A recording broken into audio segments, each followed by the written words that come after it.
대출 보증만 134조라. 이거 터지만 끝장. 무슨 말일까요? 공공기관 보증 규모를 말합니다. 그것도 중소기업에 대한 거 말입니다. 여러분 보시다시피 2018년에 중소기업에 공공기관이 보증한 금액이 2018년은 88조였거든요. 2023년 현재 여러분 보시는 것처럼 134조 3천억 원입니다. 이게 공공기관이라고 하면 신용보증기금이나 기술보증기금, 지역신용보증재단 이거 합계를 말하거든요. 규모가 어마어마하죠. 134조 3천억 원이면 이게 장난이 아니잖아요. 5년 사이에 무려 말입니다. 46조 3천억 원, 52.6%가 늘어났습니다. 이야, 이거 진짜 터질 가능성 저는 굉장히 높다고 보거든요. 지금 이대로 가다가는요, 안 그래도 중소기업의 어떤 상황이 어려운 상태예요. 전체적으로 말입니다. 작년 말까지 보면 예금은행의 중소기업의 대출 잔액을 보면 999조 9천억 원이거든요. 지금 2024년 6월까지 보면 1028조 2천억 원입니다. 당연히 사상 최고고요. 그런데 이 중에 말입니다. 보증이 엄청나게 많다는 뜻이잖아요. 999조 3천억 9천억 중에 134조 3천억 원이 보증한 규모라는 거잖아요. 정부가 보증했으니까 이건 누가 갚을까요? 정부가 보증했으니까 당연히 정부가 갚습니다. 그런데 134조 3천억 원이 터지면 어떻게 될까요? 저는 진짜 끝장난다고 생각해요. 안 그래도 대출이 지금 연체되는 확률이 굉장히 많거든요. 2017년에 중소기업 대출 잔액은 631조 8천억 원이었습니다.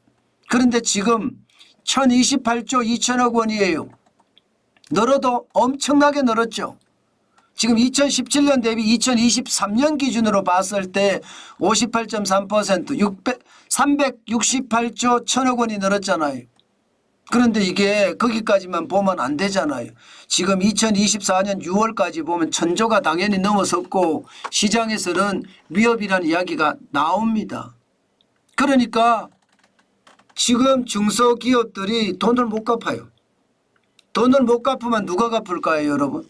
돈을 못 갚으면 보증의 주체가 돈을 갚아야 됩니다. 예, 대위 변제해야 된다는 거예요. 신용보증기금이나 기술보증기금이나 보증재단이나 여기서 돈을 다 갚아야 된다는 뜻이거든요. 이 돈이 말입니다. 결국은 정부의 돈이란 말입니다. 정부의 돈. 이 정부의 돈이 지금 어떻게 갚아지느냐. 여러분 보세요. 예, 지역신보 대위 변제액만 와 신보입니다. 신보. 신용보증기금입니다. 올해 6월까지만 벌써 1조 2218억 원입니다. 전년 동기 대비하면 64.1%가 주로 늘어났습니다. 이게 여러분 2022년에서 2023년을 보세요. 지역신보. 17개 지역신용보증재단에서 한 개 보면 200이요. 237.4%. 3.4배라는 거 3.4배. 2022년 대비 2023년이. 그런데 원래 또 늘어요. 이대로 가면 2조가 넘을 거라는 것은 자명해집니다. 자명해져요. 그런데 이게 2조만 넘고 말 거냐의 문제죠. 앞으로 이대로 가면 더 늘어날 수 있다는 게 현실이니까요. 어디 지역신보만 늘어납니까? 기술보증기금은요. 기술보증기금도 지금 이대로면 여러분 올해 1조가 넘었을 거라고 예상합니다. 2021년 2022년에 보면 4,906억 원이었고요. 2022년엔 4,959억 원이었습니다. 그런데 지금은 1조. 1조가 올해가 될 거라고 예상합니다. 그러면 지금 중소기업들이 신용으로 대출을 받은 데나 기술로 대출을 받은 데 동시에 무너진다는 이야기잖아요. 그뿐입니까 어디? 위탁보증 대위보증금도 보면 이게 소상공인도 굉장히 어렵습니다. 소상공인도. 이게 소상공인 위탁보증 대위 변제액인데 이것도 보면 말입니다. 2023년에서 2022년을 보면 장난 아닙니다. 2021년에 837억 원이었어요. 2023년은 5,074억 원. 무려 2년 사이에 500%가 넘습니다. 506.2%예요. 4,237억 원이 늘었습니다. 그런데 올해 또 늘어요. 올해 또 늘어요. 정부가 계속 보정을 해준다는 거잖아요. 이것은 여러분 스스로 망하는 꼴이다 이렇게밖에 생각이 안 듭니다. 지금처럼 이게 정부의 보정이 난립하면요. 결국 말입니다. 혈세로 비탄감을 받는 악순환이 저는 될 거라고 생각을 합니다. 그만큼 말입니다. 지금 도덕적 해이가 시장에서는 엄청나다는 거예요. 전체적으로 말입니다. 16개 보정기관을 다 합친다 그러면요.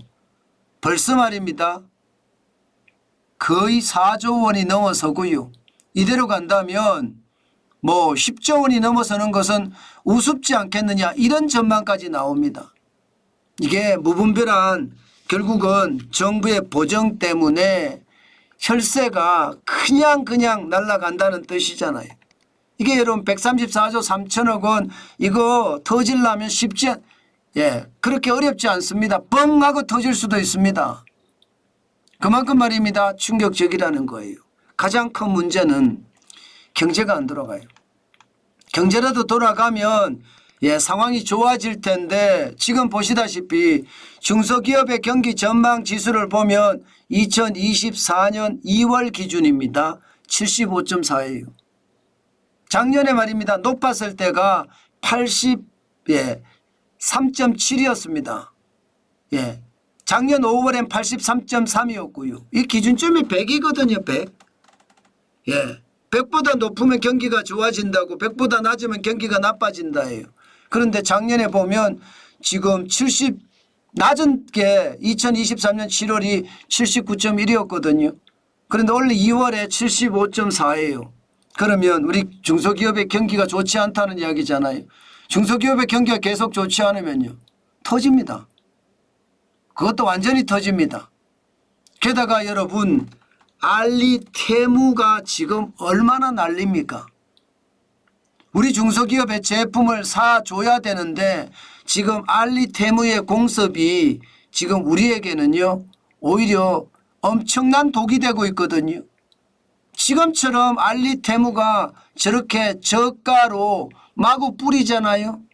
제가 봐서는 중소기업들 완전히 박살날 겁니다. 진짜 박살날 거예요. 그때 어느 누구도 감당하지 못하는 그런 최악의 위기가 오지 않겠느냐 이런 얘기도 지금 시장에 나옵니다. 저는 여러분 시장에 공격적으로 대응을 해야 된다고 생각을 합니다. 지금 정부가 보정한 걸 받고 하는 게 문제가 아니에요. 보정을 이렇게까지 해주면 정부도 부담이잖아요. 그런데 알리테무는 지금 엄청난 공섭을 해서 오고 있고요. 지금 이거 보세요 여러분. 알리테무가 지금 국내에서만 말입니다. 활성 이용자 수가 두 개를 합치면 1,500만 명이 넘습니다. 알리익스프레스만 846만 명이고요. 테무가 754만 명이에요. 당연히 11번가 G마켓 다 제쳤습니다. 티몬이나 위메퍼는 이제 무너졌고요. 앞으로 티몬이나 위메퍼처럼 중소기업들, 중소쇼핑몰들 더 많이 무너질 겁니다. 중소쇼핑몰들이 더 많이 무너지면 여러분 진짜 이게 터지면 끝장이라는 말이 틀린 말이 아니겠지요. 저는 지금 중소기업은요. 정부가 보정한 규모가 134조 원이라는 어마어마한 금액인데 경기가 더 나빠지니까 이거 갚기가 쉽지 않습니다. 그렇게 되면 중소기업도 줄줄이 터지고요.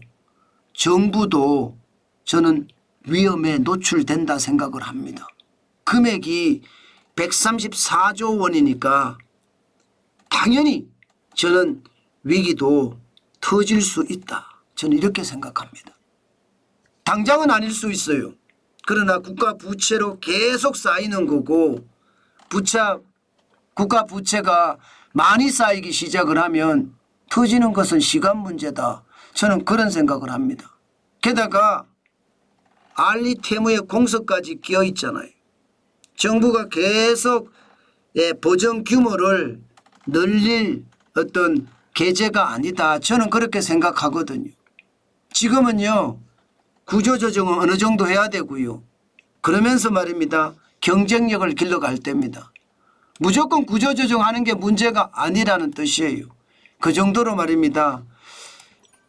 상황이 너무너무 어렵습니다. 너무너무. 저는 그 어려움이 말입니다. 단순하게 시장을 봐서는 안 된다고 봅니다. 임시 방편으로 임기응변만 하잖아요. 그러면 터질 때는 걷잡을 수 없거든요. 저는 그렇게 걷잡을 수 없게 터질 수 있는 그런 확률이 저는 있다고 보거든요. 그렇기 때문에 여러분 우리는 확실히 경계감을 가지고 시장에 대응을 해야 된다. 제가 그 말씀을 오랫동안 드리고 있는데 반드시 그렇게 해야 합니다. 그것만이 우리가 살 수 있는 내 재산을 지킬 수 있는 길이 아닐까. 저는 오늘도 그런 생각을 해봅니다.